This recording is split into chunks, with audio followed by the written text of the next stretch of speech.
आप सभी बच्चों को मेरा प्यार भरा नमस्कार। मेरे प्यारे बच्चों, कैसे हैं? उम्मीद करते हैं कि आप सभी बच्चे खुश होंगे। और आज की क्लास में जोरदार, शानदार, एकदम तहलकेदार से क्लास लिया जाएगा, क्योंकि आज की क्लास में नया चैप्टर स्टार्ट हो रहा है। उस चैप्टर का नाम है मैट्रिक्स। हिंदी में उसे आव्यूह बोला जाता है। बहुत सारे बच्चों को ये चैप्टर जो है लग रहा होगा कि ये चैप्टर में है क्या, बहुत ज़्यादा टफ होगा कि आसान है, कैसा है ये चैप्टर। तो मैं साफ साफ कह दूं कि अगर आपकी 12th क्लास में कोई आसान चैप्टर में से है तो वो है आपका मैट्रिक्स। बहुत मज़ा आने वाला है आपको, बहुत से बहुत मज़ा आने वाला है। यानी कि अगर आप शिद्दत से देखें तो आसानी से आपको मैट्रिक्स समझ में आएगा। आव्यूह है क्या, तो सबसे पहले ये समझना है कि आव्यूह है क्या। तो मेरे प्यारे बच्चों, आव्यूह जो है ना, वो बताता है कि कौन कहाँ पे है, कौन कहाँ पे है, वो बताता है। आव्यूह जो है एक आयताकार सजावट है, अवयवों का आयताकार सजावट है। आव्यूह जो है अवयवों का एक आयताकार सजावट है। हालांकि ऐसे बोल रहा हूँ ना तो आपको समझ में थोड़ा कम आता होगा, है ना, समझने में दिक्कत होता होगा। लेकिन मैं अगर लिख लिख करके समझाऊं तो आपको बिल्कुल समझ में आएगा मैं क्या बोल रहा हूं। मेरे प्यारे बच्चों, आव्यूह जो है वो अवयवों का आयताकार सजावट है। तो सबसे पहले तो मैं आपको आव्यूह का परिभाषा देता हूं, देखिएगा ध्यान से। आव्यूह किसे कहते हैं? तो आव्यूह आव्यूह जो है, आव्यूह अवयवों की आयताकार आयताकार आव्यूह जो है अवयवों की आयताकार सजावट है। क्या है? सजावट है, आयताकार सजावट है। आव्यूह जो है ना, आव्यूह जो है अवयवों का आयताकार सजावट है। मेरे प्यारे बच्चों, बिल्कुल आसान भाषा में मैं आपको परिभाषा दिया हूँ कि आव्यूह जो है अवयवों का आयताकार सजावट है। अब अवयव जो है वो क्या है, कैसे रहता है? तो आयताकार सजावट है अवयवों का। आव्यूह जो है वो आयताकार क्या है, सजावट है। इसमें बहुत सारी जानकारी आपको लेना है। जैसे पंक्ति की जानकारी लेना है तो पंक्ति को मेरे प्यारे बच्चों आई से डिनोट किया जाता है। और स्तंभ की जानकारी लेना है तो स्तंभ को मेरे प्यारे बच्चों जे से डिनोट किया जाता है। पंक्ति को आई से डिनोट किया जाता है, स्तंभ को जे से डिनोट किया जाता है। छोटी छोटी जानकारी मैं आपको देता हूँ। अगली पॉइंट में आव्यूह को मेरे प्यारे बच्चों, आव्यूह को अल्फ़ाबेट का कैपिटल लेटर से, आव्यूह को अल्फ़ाबेट का capital letter A B C D dot ये इत्यादि से सूचित करते हैं। यानी आव्यूह को मेरे प्यारे बच्चों अल्फ़ाबेट के कैपिटल लेटर ABCD से हम लोग सूचित करते हैं। यहाँ तक आपको स्पष्ट जानकारी हुआ होगा। आव्यूह जो है अवयवों की आयताकार सजावट है। पंक्ति को हम लोग आई से डिनोट करते हैं, स्तंभ को हम लोग जे से डिनोट करते हैं। मेरे प्यारे बच्चों, कई बच्चों को थोड़ा इंग्लिश भी जानकारी करना है तो रो बोला जाता है पंक्ति को, और कॉलम बोला जाता है स्तंभ को, है ना। आव्यूह को अल्फ़ाबेट का कैपिटल लेटर ABCD से डिनोट किया जाता है। यहाँ तक जानकारी आपको स्पष्ट है? तो आव्यूह के परिभाषा के अनुसार आपका जो आव्यूह बनेगा यानी मैट्रिक्स बनेगा वो आयताकार सजावट है। तो बताइए आयताकार सजावट कब हो सकता है? इस तरीका का रहेगा, मतलब कि या तो रो की संख्या ज़्यादा रहे या कॉलम की संख्या ज़्यादा रहे, तब जाकर के आयताकार बनेगा, है ना। आयताकार में मेरे प्यारे बच्चों कोई दो भुजा आमने सामने का बराबर होना चाहिए, है ना। आमने सामने का भुजा बराबर होना चाहिए, चाहे लंबाई कितना ही हो, है ना। तो इस तरीका का जो है, इस तरीका का सजावट को हम लोग क्या कहेंगे? आव्यूह कहेंगे, है ना। तो यहाँ पे मान लिया जाए मेरे प्यारे बच्चों A11 A12 A13 A11 12 13 A21 A22 और A23 है ना। जब मेरे प्यारे बच्चों हम लोग यहाँ पे 11 लिखने और 12 लिखने का रीज़न क्या है पता है?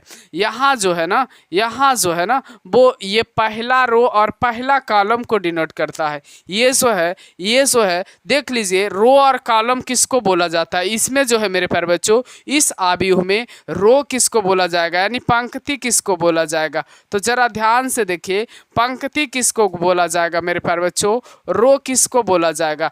तो इसमें जो भी सुता हुआ है ना, जो भी सोया हुआ है, जो भी आपको सोया हुआ दिखाई दे वो आपको रो में आएगा। यानी A11, A12 और A13 ये सब जो है इस मैट्रिक्स का क्या है मेरे प्यारे बच्चों, रो है। और आपका A21, A22 और A23 इस पंक्ति का क्या है, रो है। इसको हम लोग क्या बोलेंगे, रो।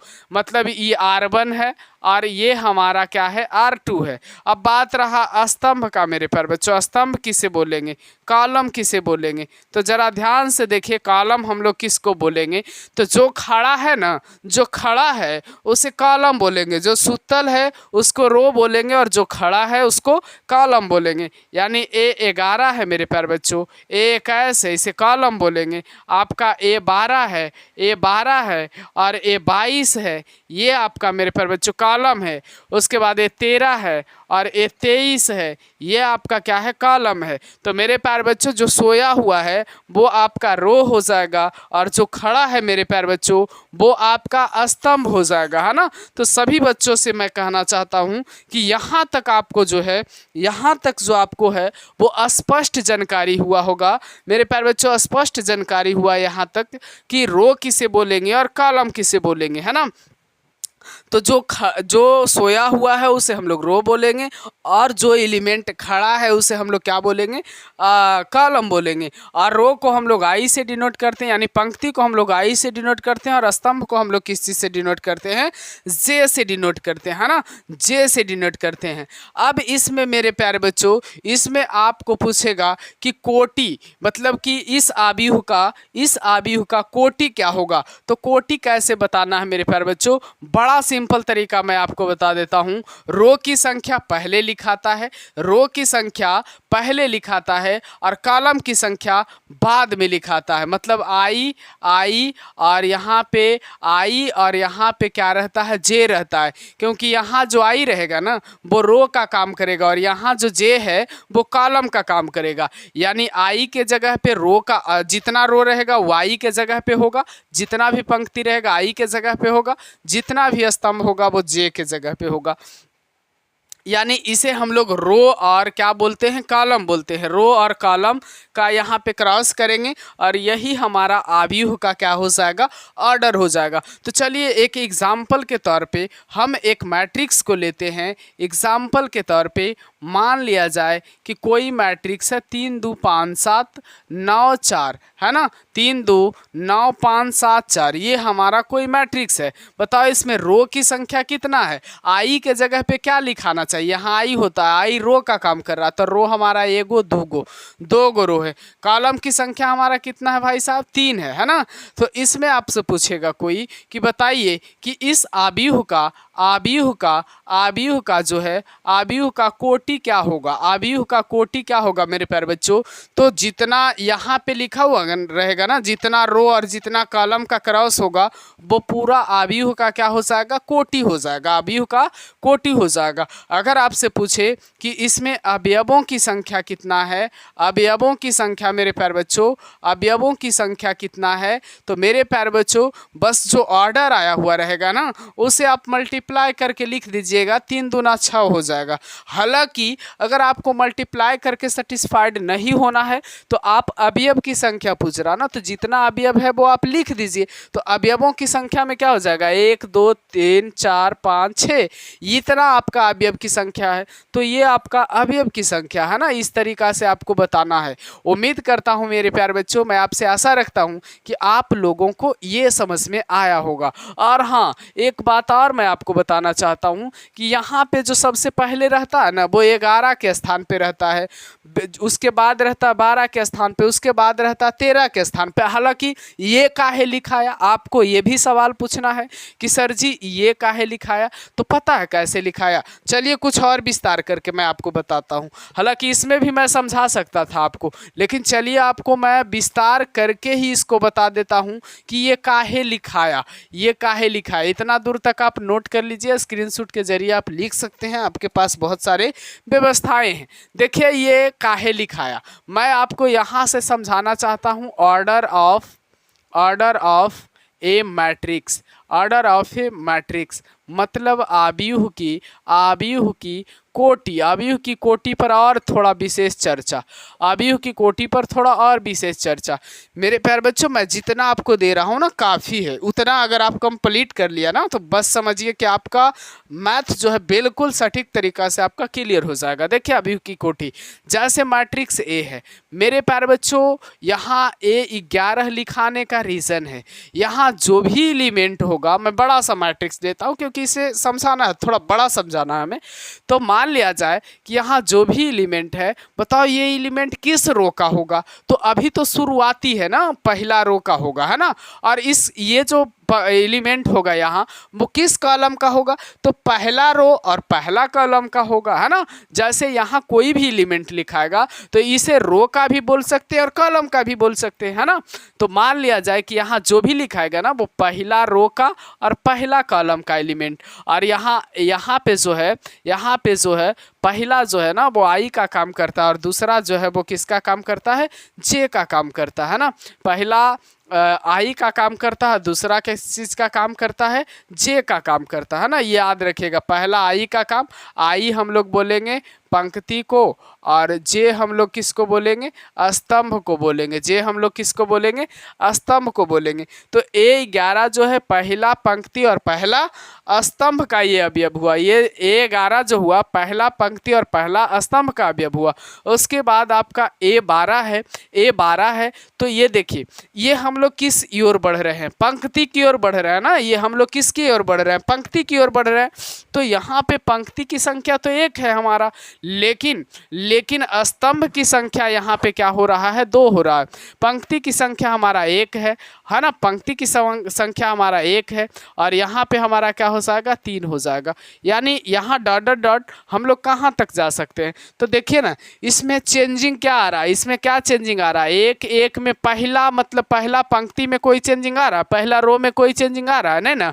तो एक हमारा क्या है, फिक्स है, एक हमारा फिक्स है, कहीं पे भी नहीं बदल रहा, ना तो पहला एलिमेंट में बदल रहा, ना दूसरा में बदल रहा, ना तीसरा में बदल रहा। बदल क्या रहा, बाद वाला बदल रहा, यानी आपका स्तंभ बदल रहा है, 1 के बाद 2, 2 के बाद 3 और 3 के बाद क्या होगा, 4, 4 के बाद 5, इसी तरीक़ा से कहाँ तक ये जाएगा, n तक जाएगा मेरे प्यारे बच्चों। और उसके बाद जो है अब यहाँ से हम लोग दूसरा रो में चलेंगे। तो पहले जो लिखाता है वो रो लिखाता है, दूसरा रो का एलिमेंट पहला कॉलम का एलिमेंट, दूसरा रो का एलिमेंट ही हुआ, पहला कॉलम का एलिमेंट हुआ, है ना। और उसके बाद मेरे प्यारे बच्चों दूसरा रो का एलिमेंट हुआ, पहला कॉलम का एलिमेंट हुआ, दूसरा रो का एलिमेंट और दूसरा रो का एलिमेंट और दूसरा कॉलम का भी हुआ, दूसरा कॉलम का भी हुआ, दूसरा रो का हुआ, तीसरा कॉलम का हुआ। मतलब कि इसमें पहला जो रो है, पहला जो पंक्ति है वो आपका नहीं बदल रहा है। इसमें बदल कौन रहा है भाई, इसमें जो बदल रहा है तुम्हारा वो बदल रहा 1, 2, 3, 4, 5, 6, 7 मतलब लास्ट वाला बदल रहा ना। तो यहाँ क्या हो जाएगा, 2 तो फिक्स है, यहाँ क्या हो जाएगा, n हो जाएगा, n तक जाएगा।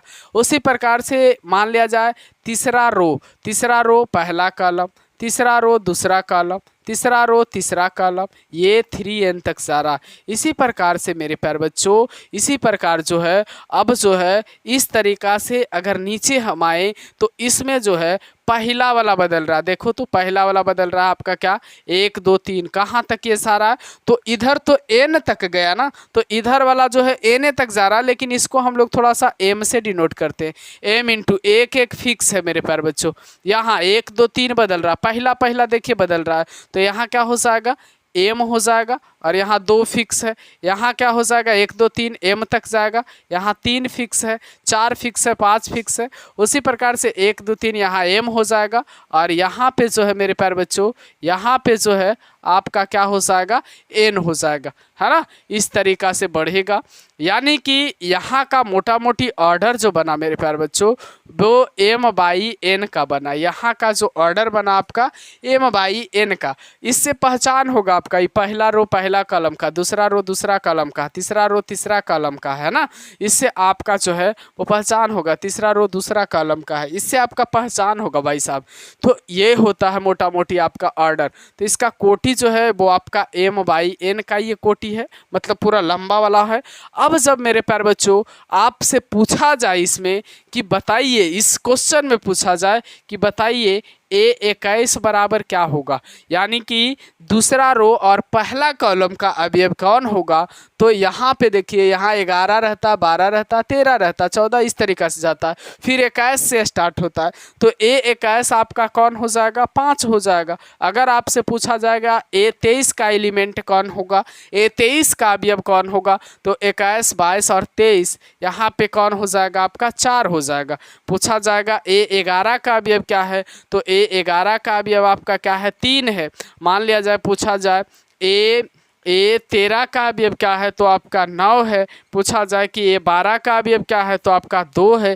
क्या इस तरीक़ा से आप कौन कहाँ है वो बता सकते हैं कि नहीं। यहाँ तक बताने के बाद आपको कुछ क्लियरिफाई हुआ या नहीं, ज़रूर बताइएगा कमेंट में कि मैट्रिक्स आपको कैसा लग रहा है, समझ में आ रहा है या फिर नहीं समझ में आ रहा है, मज़ा आ रहा है मैट्रिक्स पढ़ने में या फिर मज़ा नहीं आ रहा है आपको मैट्रिक्स पढ़ने में। तो बिल्कुल आसान है भाई, मैट्रिक्स में कोई जान नहीं है। बस आपके अंदर अगर हुनर है किसी चीज़ को करने का तो समझ जाइए कि आप कुछ भी कर सकते हो, कोई बड़ी टफ चीज़ नहीं होती है ना। तो मैं आपको मेरे प्यारे बच्चों अब जो है इसका प्रश्नावली 3.1 का क्वेश्चन करवाऊंगा और बिल्कुल आसान भाषा में मैं आपको करवाऊंगा, सारा चीज़ करवा दूंगा, कहीं पे फंसने की कोई ज़रूरत नहीं होगी। तो देखते रहिए सिर्फ आप, मैं सारा क्वेश्चन को करवाने का प्रयास करता हूँ। आपके सामने प्रश्नावली 3.1 का सबसे पहला क्वेश्चन आया है मैट्रिक्स का और इसे बनाना है। हालांकि मैं पूरा बात आपको समझा दिया हूँ। देखिए आव्यूह में मैट्रिक्स A बराबर ये आपका दिया हुआ है।